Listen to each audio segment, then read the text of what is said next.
Welcome to my channel. अस्सलामुअलैकुम। आइए जानते हैं पज़ीर नाम का मायने और उसकी तफसील।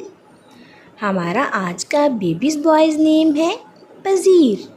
पज़ीर के इंग्लिश में स्पेल्स है PAZEER पज़ीर। ये एक इस्लामिक नेम है और लड़कों के लिए रखा जाता है ये नाम।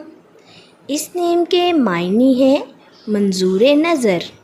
पज़ीर इस नेम की तफसील है पज़ीर अली, पज़ीर हैदर। इस तरह से हम ये नाम रख सकते हैं।